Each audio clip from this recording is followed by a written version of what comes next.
खड्गे च सुरेन्द्रे च कौशिके पाद संस्पृशि निर्विशेष मनस्काय श्री वीरस्वामिने नमः।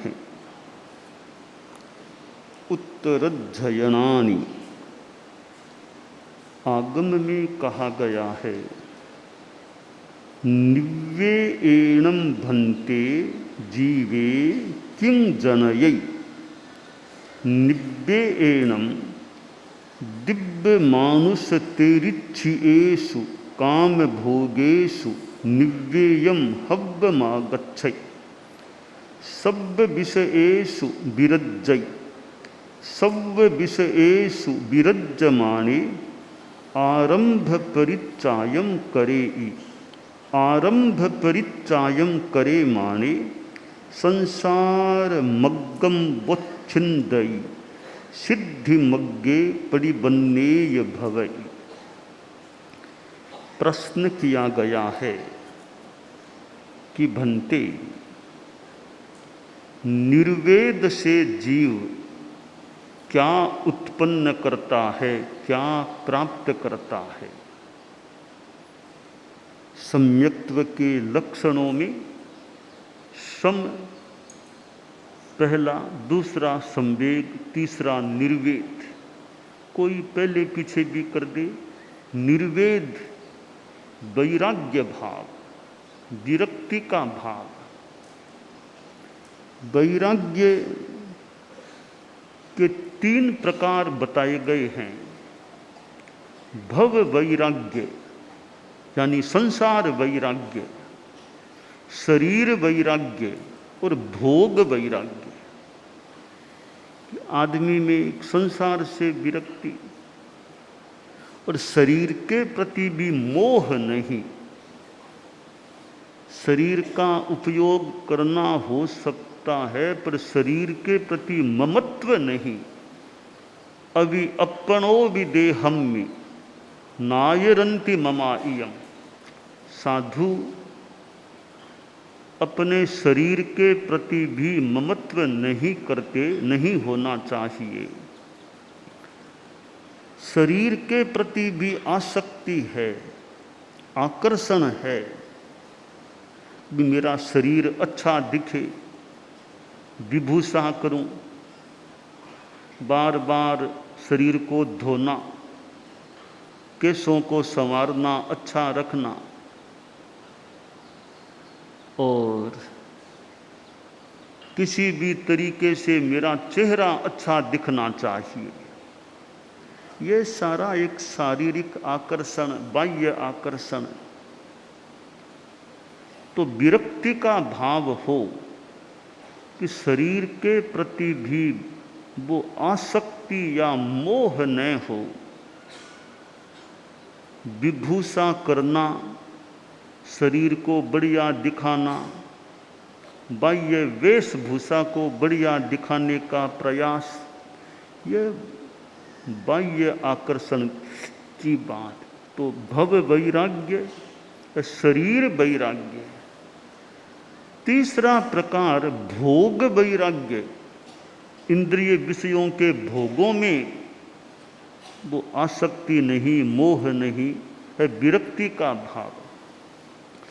तो प्रश्न किया गया कि निर्वेद से जीव क्या प्राप्त करता है। उत्तर दिया गया कि निर्वेद होने से, वैराग्य होने से, विरक्ति होने से फिर काम भोगों के प्रति एक तीव्र विकर्षण निर्वेद हो जाता है। काम भोग भले वे दिव्य देव संबंधी हों, मनुष्य संबंधी हों या तिर्यंच संबंधी हों, दिव्यंग वा मानुषंग वा तिरिख जोनियंग वा, कि दैविक, मानुषिक और तैरश्चिक काम भोगों के प्रति तीव्र एक विरक्ति का भाव उत्पन्न हो जाता है। तो आदमी ऐसी अनुप्रेक्षा करता है, चिंतन करता है। अब 12 अनुप्रेक्षाओं में अशौच अनुप्रेक्षा, अशौच भावना है कि शरीर की यह स्थिति है, शरीर कितना अशुचि है, जिसके प्रति इतना मोह है उसकी भीतर की स्थिति क्या है। अर्थात शरीर के प्रति वो आसक्ति का भाव टूटे, कम हो जाए, क्षय को प्राप्त करे। भोगों के प्रति भी विकर्षण के पदार्थ हैं, इनका उपयोग अपेक्षानुसार करना है, इनमें मुझे आसक्त नहीं होना है।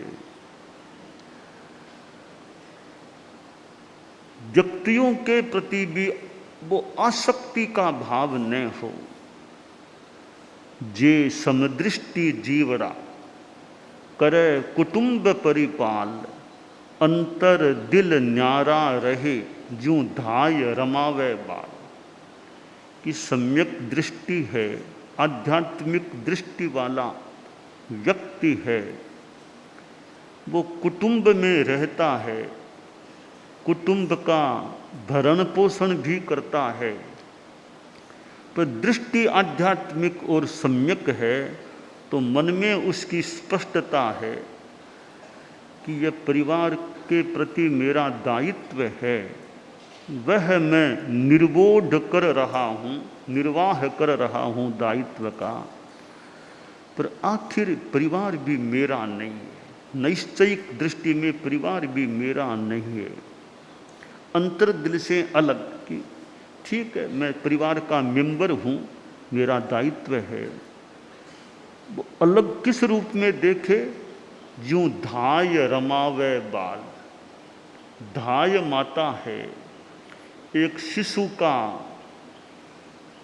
पालन करती या सेवा शुश्रूषा करती है, दिन भर वो बच्चे के पास रहती है, बच्चे की सेवा करना, कभी नहलाओ, कभी खिलाओ, कभी कुछ, कभी रमाओ, उसको गोदी में लेकर घुमाओ इधर उधर, या छोटी गाड़ी में बिठा करके उसको घुमाओ, सेवा करती है।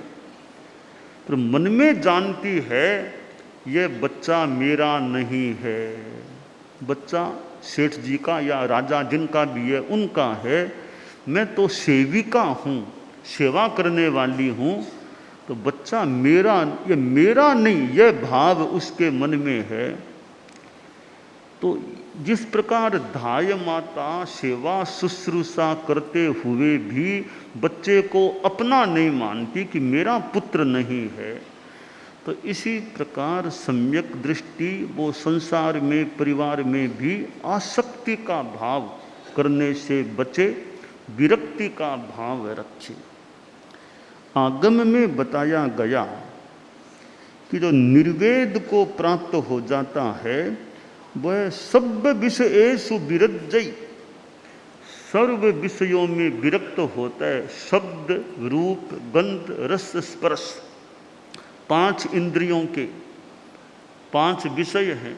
श्रोत्रेंद्रिय का शब्द है, चक्षुरेंद्रिय का रूप है, घ्राणेन्द्रिय का गंध है, रसनेन्द्रिय का रस है और स्पर्शनेन्द्रिय का स्पर्श है। शब्द, रूप, गंध, रस और स्पर्श, इन सारे यानी 5 विषयों में या सारे विषयों में वह विरक्त रहता है। न शब्दों के प्रति आसक्ति, न रूप के प्रति आसक्ति, और सहज शांति में रहता है। जितना जितना हम बाहर में सुख भोगने की चेष्टा करते हैं, जो कि बाहर के सुख, शब्द, रूप, गंध, रस, स्पर्श, इनमें ज़्यादा जाते हैं तो भीतर के सुखों से कुछ दूर या उसमें कमी हो सकती है। तो सब विषयेषु विरज्जयी, निर्वेद को प्राप्त हुआ जीव फिर सर्व विषयों में विरक्त हो जाता है। सब विषयेषु विरज्यमाणे आरंभ परिचायम करेई। कब विरक्ति का भाव है तो आरंभ समारंभ में भी अनावश्यक क्यों करेगा, तो वह आरंभ, हिंसा, इनसे भी विरक्त भी, इनसे भी परित्याग, जितना हिंसा से बचना, कि मेरे द्वारा हिंसा का काम न हो, कि यह देखो, यह दूब है, हरियाली है, मैं हरियाली पर चलूं या सीधा सड़क का रास्ता भी है, मैं सीधा चलूं तो कैसा रे, दूब के ऊपर घूमूं तो दूब पर घूमे बिना भी काम चल सकता है। तो वनस्पति के जीवों की भी हिंसा मेरे द्वारा न हो, वनस्पति के जीवों को भी मेरी ओर से कष्ट क्यों पड़े। तो मैं सीधे निर्वध्य मार्ग है सड़क का, उस पर से चल सकता हूँ। मैं जा रहा हूँ, आगे रास्ते में कबूतर आ गए, 50, 60, 70, 80, 100 अंदाज कबूतर एक जगह इकट्ठे हैं, खा रहे हैं, चुगा चुगा अन्न दाने खा रहे हैं। अब आदमी सोचे मैं कबूतरों के बीच में से नहीं जाऊं, एकदम निकट भी नहीं जाऊं, कि मैं इनके निकट जाऊंगा या बीच में से निकलने की चेष्टा करूंगा, इनको कष्ट पड़ सकेगा, ये उड़ेंगे, भयभीत होंगे, मेरे कारण से इनको तकलीफ क्यों पड़े। थोड़ा दूर से रास्ता है, मैं कबूतरों के पास ही क्यों जाऊं, थोड़ा दूर से ही निकल जाऊं, इनको तकलीफ मेरी ओर से न हो। मुझे खाने के लिए मान लो भोजन चाहिए, तो मैं एक सीमित मात्रा के भोजन से काम चला सकता हूँ। मेरे पास पैसा तो बहुत है, पर मेरा काम तो सीमित भोजन से चलता है। मैं अनावश्यक ज़्यादा आरंभ समारंभ घर में क्यों करवाऊँ, कि जितना अनावश्यक है, ये इतने लहसुन, प्याज, गाजर, शकरकंद, ये इतनी चीज़ें, मूला, इनको मंगा मंगा करके इतना आरंभ समारंभ, जितना मैं बच सकूं, तो इन अनंतकायिक जो ये लहसुन, प्याज, शकरकंद, गाजर, मूला, ऐसी जो इनके आरंभ समारंभ से एक सीमा तो करूं, इनके आरंभ समारंभ से तो बचूं, इतनी हिंसा तो न करनी पड़े। तो आरंभ परिचायम करे, निर्वेद को प्राप्त व्यक्ति है वह आरंभ का भी परित्याग करता है। और फिर आरंभ का परित्याग करते हुए वो निर्वेद है, आरंभ का परित्याग है, संसार मग्गम वच्छिंदई, संसार मार्ग का विच्छेद कर देता है और सिद्धि मग्गे, सिद्धि मार्ग पर स्थित हो जाता है, प्रतिपन्न हो जाता है। एक संसार का मार्ग है, एक मोक्ष का मार्ग है, सिद्धि का मार्ग है।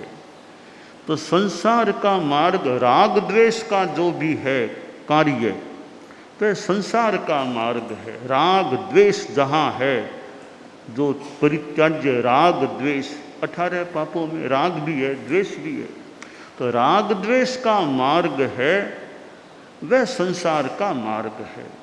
राग द्वेष मुक्ति का जो मार्ग है वो मोक्ष का मार्ग है। तो जो निर्वेद को प्राप्त हो जाता है वो मुक्ति के मार्ग पर प्रतिपन्न हो जाता है, स्थित हो जाता है। तो निर्वेद से कितना बड़ा लाभ है, और सिद्धि मार्ग पर स्थित है तो कभी सिद्धि की प्राप्ति भी हो जाती है। तो यह 29वें अध्ययन में संवेग और निर्वेद, ये जो दो शब्द आए हैं, तो संवेग तो मोक्षाभिलाषा, निर्वेद वैराग्य, विरक्ति का भाव, संसार विरक्ति का भाव। प्रश्न भी दोनों में फर्क क्या है? मोक्षाभिलाषा होगी तो संसार से विरक्ति होगी, संसार से विरक्ति का मतलब मोक्षाभिलाषा की ओर, दोनों में क्या फर्क है? अब यूँ दोनों शब्दों का उपयोग किया है तो हम कल्पना कर सकते हैं कि पॉजिटिव और नेगेटिव, पॉजिटिव नेगेटिव कैसे? कि अशुभ योग में नहीं जाना, शुभ योग करना। हालांकि दोनों ही मोक्ष की दृष्टि से दोनों ही सहयोगी। अशुभ योग में नहीं जाना, शुभ योग में रहना, तो एक निषेधात्मक, एक विधेयात्मक। अहिंसा और मैत्री, तो यूँ तो विवेचना और हो सकती है भी अहिंसा, यह निषेधात्मक हो गया कि हिंसा नहीं करना, यह विरक्ति विरमण हो गया। हिंसा से विरमण अहिंसा है। साथ में साधुओं की सेवा करना, सेवा करो, यह विधेयात्मक। अहिंसा निषेधात्मक है, तो सेवा करना साधुओं की यह विधेयात्मक विधानात्मक हो गया। तो कल्पना है हम संवेग को विधेयात्मक रूप में देख लें कि संवेग करो, मोक्षाभिलाषा करो करो करो, निर्वेद मत करो, विषयों में आसक्ति मत करो, विरक्ति रखो। तो यूँ हम संवेग और निर्वेद में विधेयात्मक पक्ष और निषेधात्मक पक्ष का भी दर्शन कर सकते हैं कि निर्वेद होता है तो वो आत्मा को अधोगति से बचाने वाला तत्व बन सकता है। कि एक साधु है और मन में निर्वेद का भाव भी है कि ये विषय भोग, इनमें अनाकर्षण आसक्ति का भाव नहीं है, तो साधु कितना एक दुर्गति से बच करके रह सकता है। और बाह्य आकर्षण ज़्यादा है, बाह्य आकर्षण है। 10वें आलियम में जो कहा गया है, हमारे संतों को, साधियों को, समनियों को याद होगा, सुह सायगस्य समरस्य साया उलगस्य दुल्हा सुगई तारिस गस्य। कि जो सुख साता में स्वाद लेने वाला, सुख में आस्वाद सुखेच्छु है, साता के लिए आकुल है, वो खूब सोने वाला है, स्वाध्याय में इतना नहीं, सो जाओ, नींद ले लो, बार बार धोते रहो, वो धोवो वो धोवो वो धोवो, तो धोने में ज़्यादा रुचि है। घटारिया मठारिया, बस वो हाथ धो, मुंह धो लो, वो धो लो, ये धो लो, कपड़ा वो धो लो, वो धोना धोना धोना, बार बार धोना, बार बार धोना, तो वो अति कह दें जो आवश्यक नहीं है, वो आकर्षण है बाह्य। बार बार मुंह को धोना, बार बार कि नहीं लोग आएंगे कैसा लगेगा, फिर मुंह को धो लूँ, तो बाह्य आकर्षण अगर है, एक तो कुछ अपेक्षित है, एक बाह्य आकर्षण है। आचार्य जी विराजमान थे, एक साधु आया, बोला गुरुदेव आज नए कपड़े आप धारण करो, नए कपड़े पहनो आज। भी क्या बात है, नए कपड़े क्यों पहनूं? आज कोई राजनीति बड़े आदमी आपसे मिलने के लिए आने वाले हैं, इसलिए नए कपड़े आप पहन लो आज। ठीक है, साधु का अपना चिंतन, अपनी जगह अपना चिंतन हो सकता है। आचार्य जी का अपना चिंतन, आचार्य जी ने फरमाया कि भाई कि वो बड़े नेता जो आज आने वाले हैं, वो मेरे कपड़े देखने के लिए आ रहे हैं क्या? वो जो बड़े नेता आज आ रहे हैं, जो जैसा कहा गया है, वो मेरे कपड़े देखने के लिए आ रहे हैं क्या? कि आचार्य जी के कपड़े कितने सुंदर हैं, जाकर के देखें। ना, कपड़े देखने के लिए तो नहीं आ रहे हैं। क्यों आ रहे हैं? भी आपसे चर्चा करें, ज्ञान, तो बस मेरे से ज्ञान की चर्चा करनी है ना, तो बस ज्ञान की चर्चा मैं कर सकता हूँ। इसके लिए मैं नए कपड़े पहनूँ, 2-4 मिनट टाइम लगाऊँ, मेरा कपड़े ये खोलूँ, नए पहनूँ, ये अपेक्षा नहीं। सहज भाव से मैं बैठा हूँ, वो आएंगे आ जाएंगे, मुझे तो ज्ञान की बात करनी है उनसे। तो भाई ज्ञान की बात करो, साधु को ज्ञान देना है। मैं कपड़े बढ़िया पहनूँ, पुराने उतारूँ, नए पहनूँ, ये मुझे नहीं करना। मैं सहज बैठा हूँ, आएंगे तो आ जाएंगे, धर्म की चर्चा, ज्ञान की चर्चा करनी है तो ठीक है। बाकी तो द्रव्य क्षेत्र काल भाव है, कभी कपड़े पहनने भी पड़े, द्रव्य क्षेत्र काल भाव, पर आदमी में बाह्य आकर्षण न रहे कि भी मेरे पास ज्ञान कैसा है, कपड़े कितने बढ़िया पहने हैं, ठीक है, गंदगी नहीं रहे, कपड़े गंदे नहीं रहे, यहाँ तक तो ठीक है। भी वो भुंडे लगे गंदे, वो नहीं, तो सामान्यतया कपड़े ठीक हैं, तो बहुत बढ़िया दिखें, वो कोई इतनी बात। कपड़े कितने बढ़िया हैं, इसकी अपेक्षा यह देखो साधु की साधुता कितनी बढ़िया है, साधु का संयम तप कितना बढ़िया है। और देखें तो साधु का ज्ञान कितना बढ़िया है, वो देखें कि साधु के कपड़े कभी साथ न भी हो, पर साधु की तपस्या बढ़िया है, साधु का संयम बढ़िया है, साधु का ज्ञान बढ़िया है। कोई बात पूछो, शास्त्रों की पूछो कि साधु के पास ज्ञान है, तो हमारा आकर्षण व्यवहार में तो जितना अपेक्षित है उतना ध्यान भले रख लें कि भाई गंदगी कपड़ों में, गंदापन भले न रहे, जो दिखने में एकदम ही मान लो अशोभता लगे, वो भी अपना अपना चिंतन है। कोई कपड़े के नहीं धोते हम तो, ठीक, वो भी चिंतन है। एक भी गंदगी न रहे, वो भी एक चिंतन हो सकता है। तो कपड़े की तो द्रव्य क्षेत्र काल भाव के अनुसार कुछ देखना हो तो देख लो, पर आकर्षण है वो संयम तप में रहे, ज्ञान में रहे कि अपना स्वाध्याय ध्यान करो, स्वाध्याय करो, जप करो, अपनी तपस्या जो हो सके वो करो, संयम की साधना अच्छी रहे। तो साधु की संपत्ति तो संयम तप और फिर ज्ञान यह है। ये कपड़े ठीक है, बहुत बढ़िया, नहीं सही कोई बात नहीं, सामान्य रूप में बैठे हैं, जो आया आओ, आ जाओ, आओ तो बात करें, धर्म की चर्चा करें।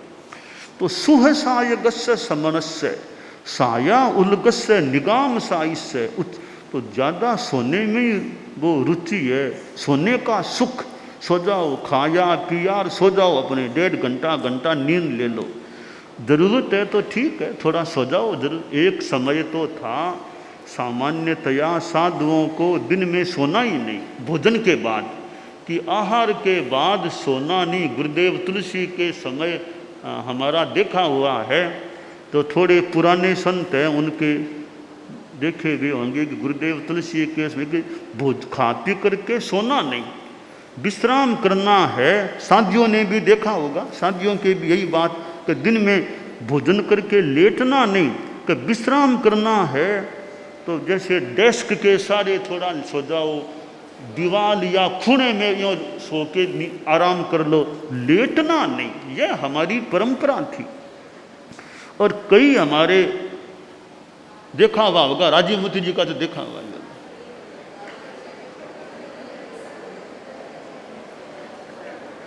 दिन में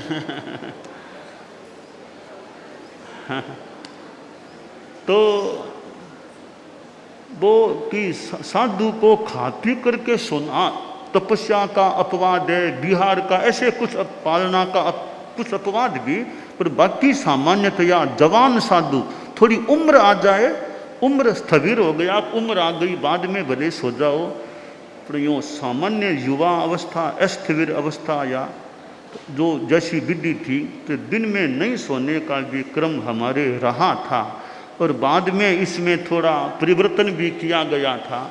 तो अर्थात परिवर्तन तो मान लो है, पर वो यह हम ध्यान रखें कि ज़रूरत है उतना तो मान लो विश्राम कर लिया, बाकी तो काम करो, काम में लगो, स्वाध्याय करो, पढ़ो पढ़ाओ, गृहस्थों को कोई बताओ, व्याख्यान दो, जो भी काम करना है काम करो। सोए सोए रह जाएंगे तो निर्जरा कितनी क्या होगी।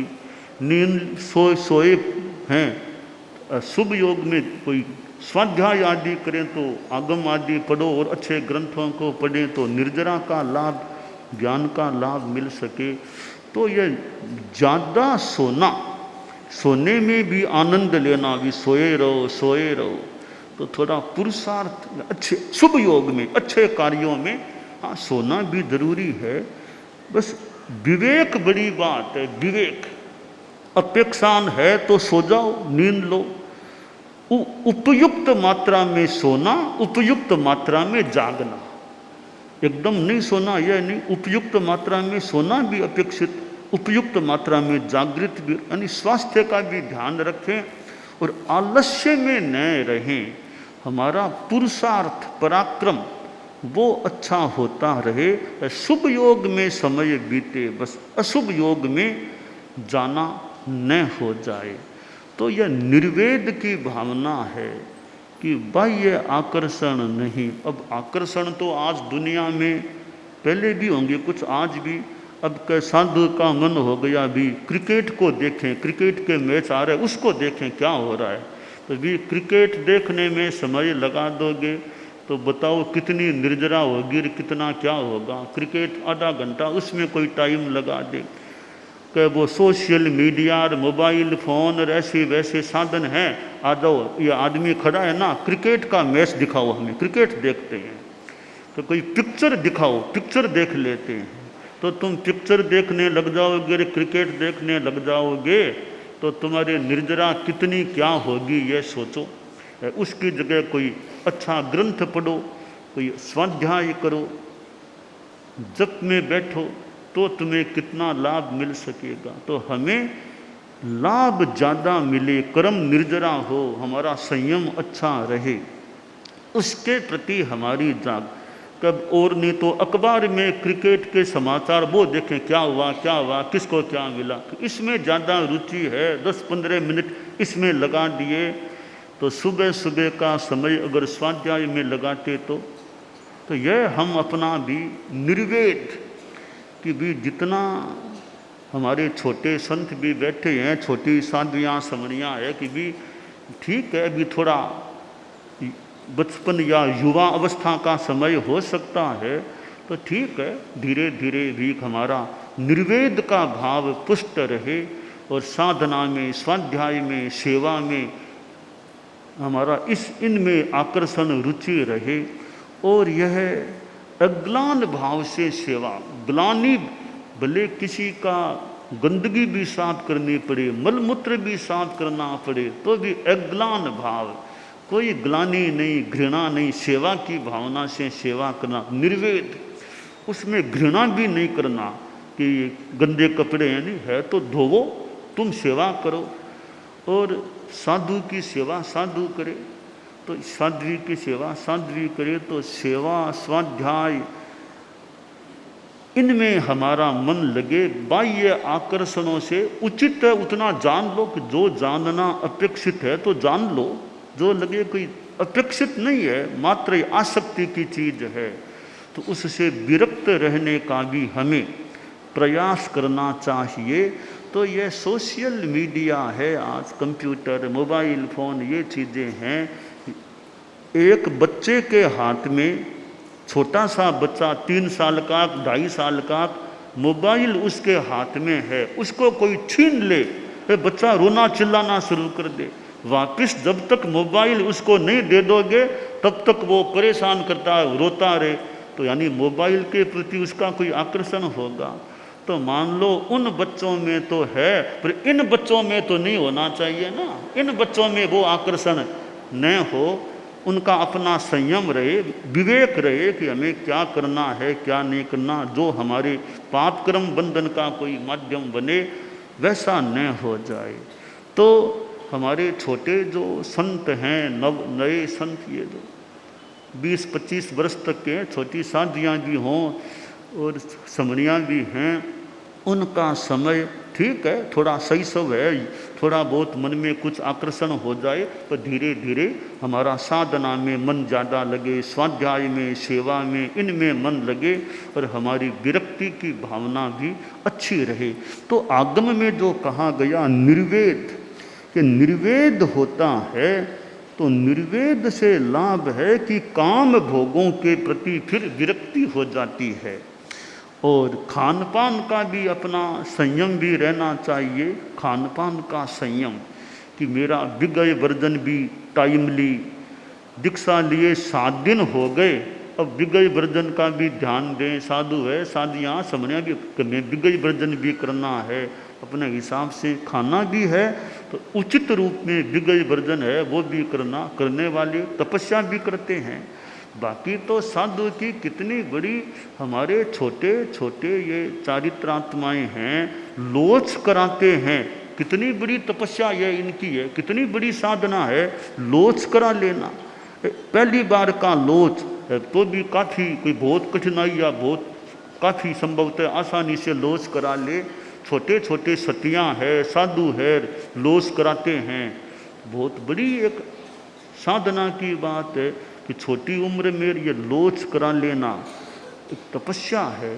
तब हमारे छोटे संत ये लोच करा के आते हैं, एकदम पहले तो मानो केस थे, फिर निष्केश हो जाते हैं, केस रहित मस्तक होता है, लोच करा के आए हैं।